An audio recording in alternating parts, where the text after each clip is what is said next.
Joining us is someone who's no stranger to the Observer. Let me say a special good evening to UNC Senator and Attorney at Law Jayanti Lutchmedial. Pleasant good evening. Hi, good evening, Mikey. Thanks again for having me. Always a pleasure. You have been very outspoken, especially what's been taking place in the judiciary. You said that you fully endorsed the call by attorneys at the Office of the Director of Public Prosecutions for Attorney General Reginald T.A. to apologize for his comments about the office underperforming. You yourself worked in that office at some time, is that correct? I did actually. I started my career there in 2005, 2006, around there.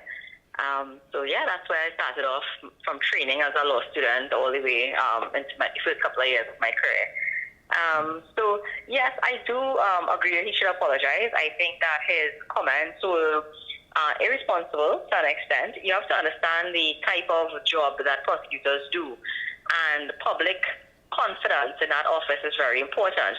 Having a public spat with the office and basically insulting the prosecutors for the work that they do and using a term like underperforming when in fact the office is trying to function with half of the or less than half of the approved staff complement, to me is very irresponsible. I think that it was, again, a typical PNM style deflection by our minister for perhaps his own failures to monitor a department that falls within his ministry. Even though they are independent, they depend on his ministry to fill vacancies and so on with contract positions.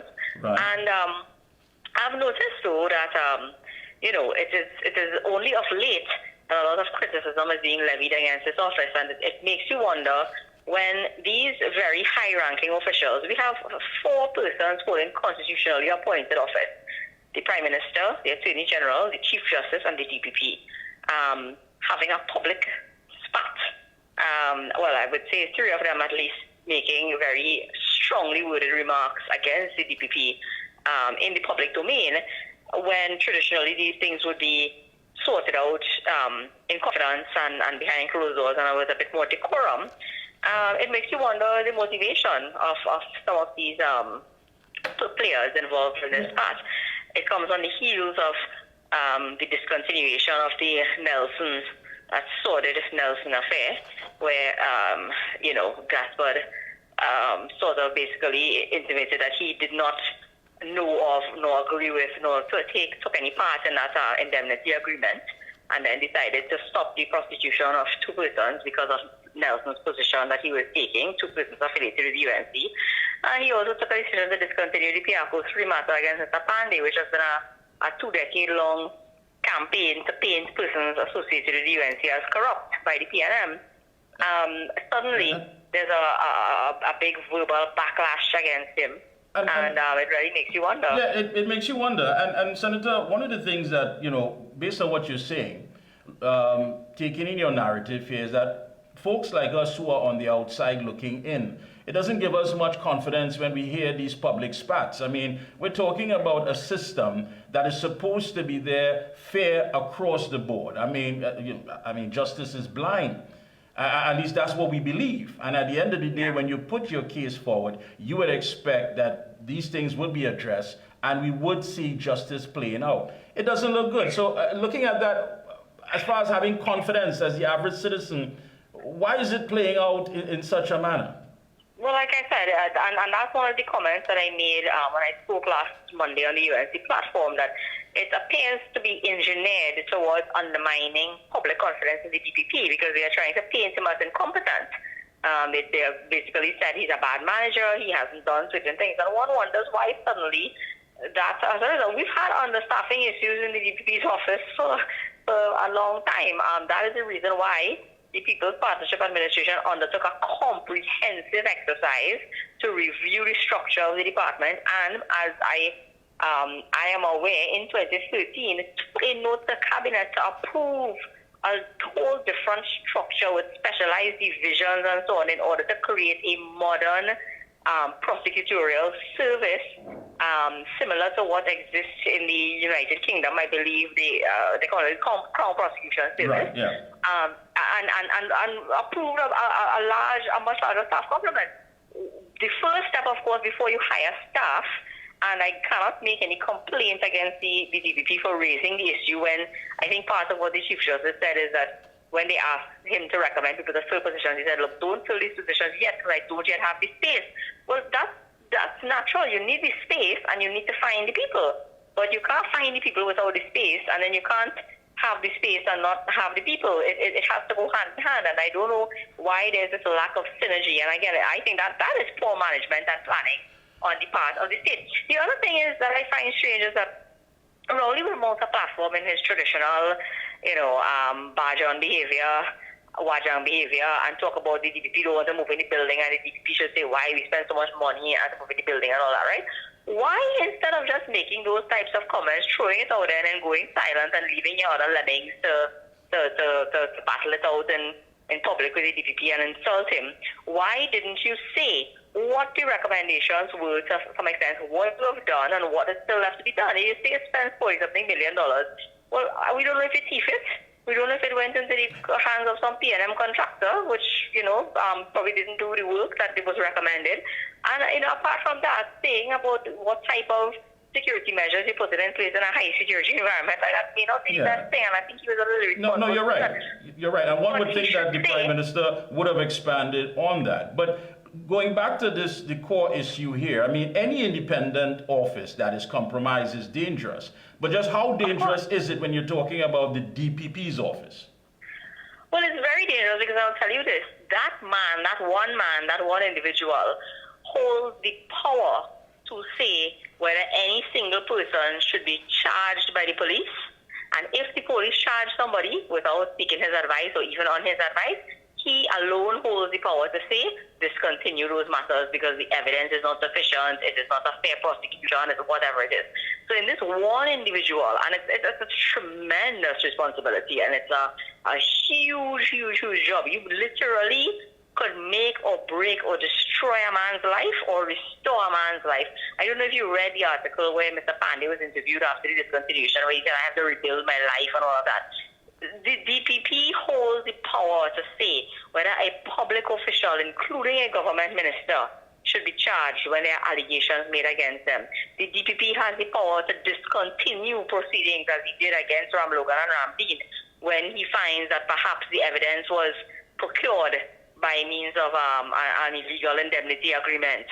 So that is the amount of power this person has. So when you try to deprecate this person, when you try to undermine him, when you try to paint him in the public eye, and people who don't know and understand what the office does and what it's supposed to do and so on, when you publicly try to paint him as incompetent, a bad manager, responsible for his own his own problems, etc., etc. I even see that, some of the issues raised in the Chief Justice release tend to suggest that, look, he's making things sound worse than it is because you only have 15 high courts and they don't need so much staff and all that kind of thing. Yeah. I find to make public comments like that really undermines that it's already an attack on the character of the individual because you're basically almost, without saying it, implying that he's not being truthful and honest in his complaints, that he needs more staff in order to properly function.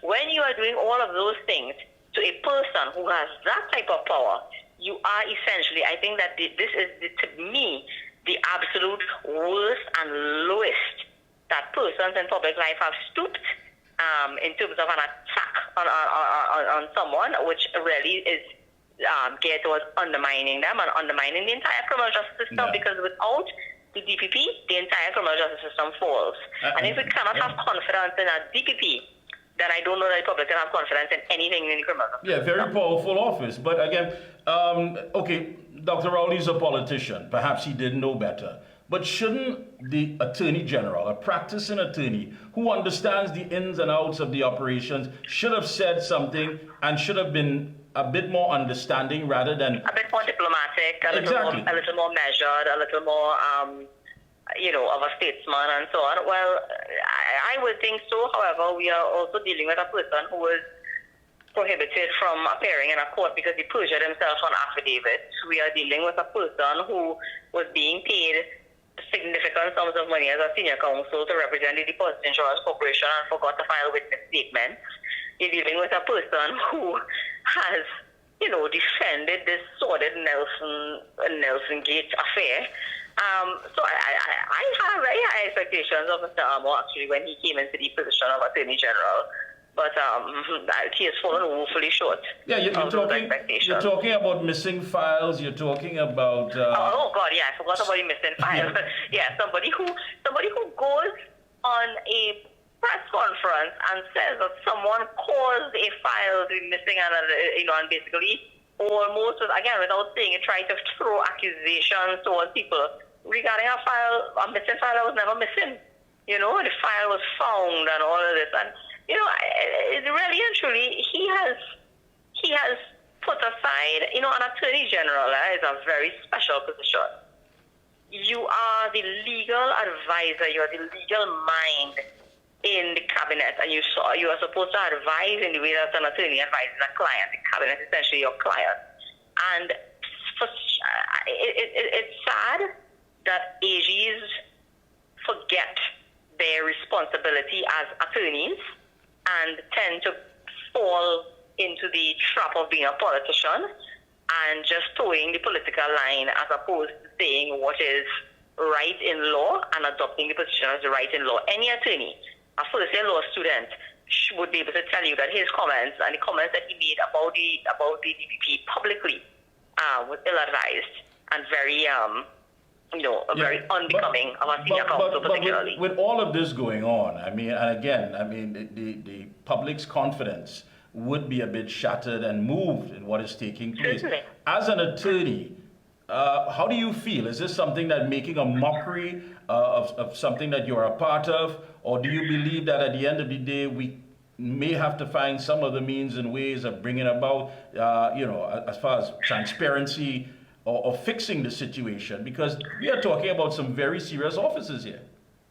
Well, the ultimate fix really is to get the PNM out of office. That would fix a whole host of issues, I think. At least it's a start.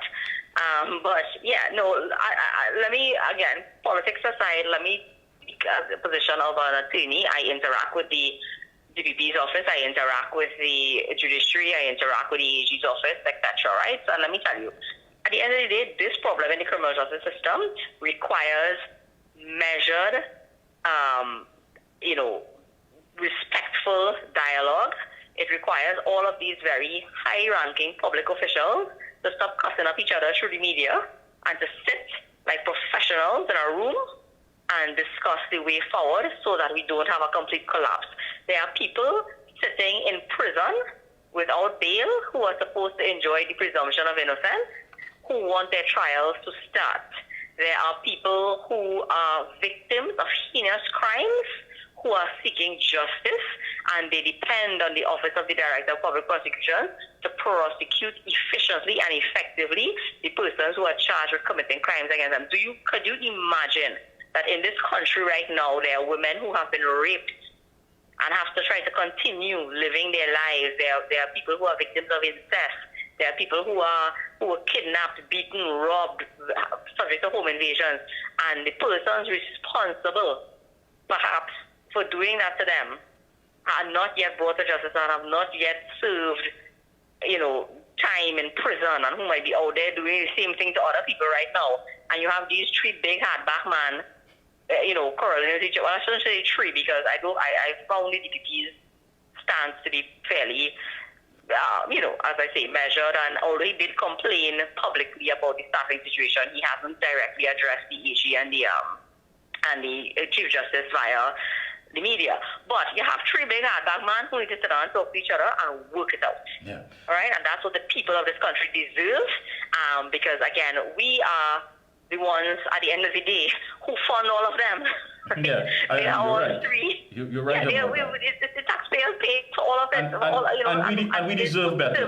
We deserve better. Sorry? And we deserve better. Much better. Yeah. Much better than this. We deserve much better to pick up the newspaper and read about all these, offhanded comments and remarks and again, politicized stats, which at the end of the day takes the justice system and takes the efficiency of the justice system no further. Yeah, you're right about that. In May of last year, you released some contents of a special branch report on Minister of the Youth Development and National Service, Minister Foster Cummings. You received the green light from the High Court to pursue a judicial review claim against the refusal of the UDICOT to disclose documents requested in a Freedom of Information application. Now you've been given the green light. Tell us more about that.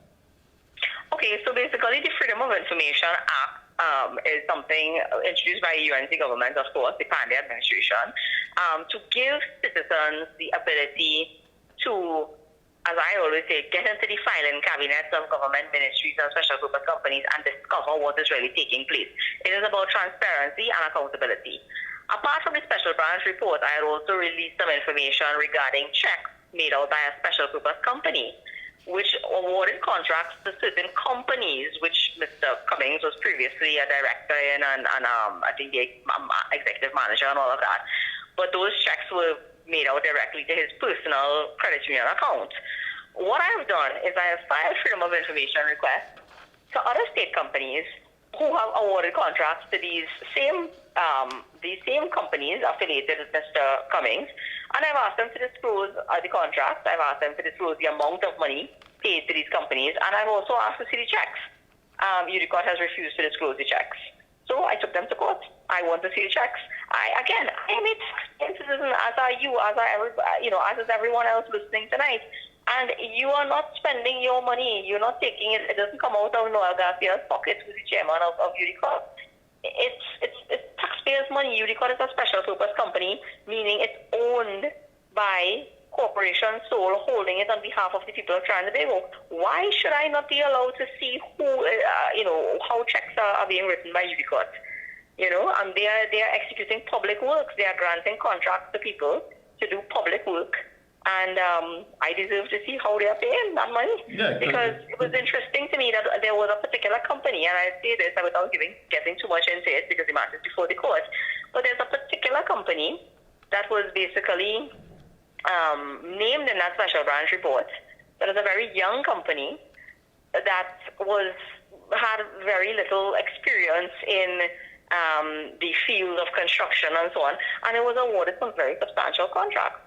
So I want to know about those companies and how much money they made and how they were paid and who the checks were made out to. That's all. Yeah. So it's not just about the money, but exactly the process as far as tendering, qualifications, the expertise of these companies to get this large sum of money. And I think basically that's what you want to get to and connect the dots.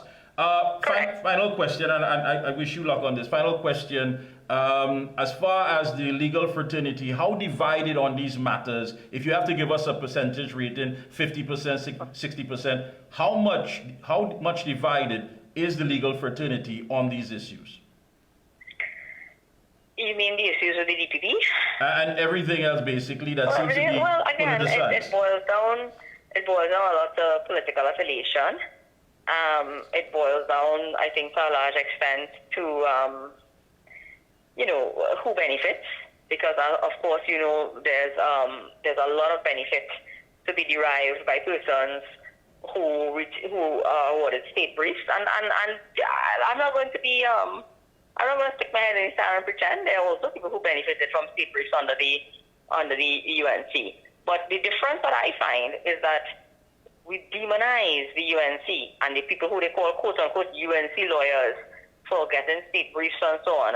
But somehow when the PNM are in power and they do the same thing, and persons who are very closely connected to ministers and so on are getting millions and millions and millions of dollars in state briefs, and I would dare say cannot show the level of performance that the attorneys who are awarded under the UNC could show, when I say in terms of success rates and so on, it's not a problem. It doesn't seem to bother anybody.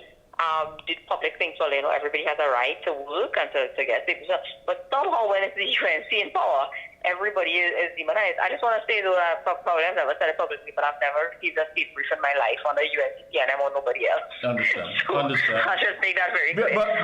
But getting back to that, I know. Finally, getting back to that, I mean, just how unfair is that when you look at what you're saying? I mean, there are people, as you say, that are just going past their time, whether it be in Raymond Yard or whatever the sentencing may have been, or a waiting sentence, who have hardcore facts that they want to present. Is it fair that these people languish away in prison or wherever they are while people are using this as a political football? Of course it is. It's horrible. I spoke in Parliament once about a matter that I did as a prosecutor, and I'll just share the story again with you. Go ahead. Of a boy who was wrongly accused of rape by a woman who he had given a drop home to. And she was trying to hide the fact that she had gotten pregnant for a maxi taxi conductor. So she instead told her parents that this boy who gave her the drop from the area, from the village, had raped her, and that's how she became pregnant. She continuously came to court time after time and said that he was threatening her from prison, and because of that, he was denied bail. He stayed in prison in remand until, his father died. He wasn't even able to attend his own father's funeral and perform last rites for his father and all of that. Anyway, the bottom line is, eventually, when she was old enough, because she was only 16 or so at the time, when she became old enough and she could have gotten married to the man that she was in love with, who she become pregnant for, she told the truth. And I think 7 or 8 years had passed while this innocent person was in prison awaiting trial. And simple things like paternity tests could have been done and presented at trial, which would have freed him instantly. But instead, he sat down, waited in remand prison where he was assaulted, beaten, totally disconnected from his family. His girlfriend at the time broke up with him, left him. His life was shattered, and he's carrying around the shame and the mark of someone who has spent 7 years in prison. I wonder about him sometimes, if he is able to find employment, if he has rebuilt his life in any way whatsoever.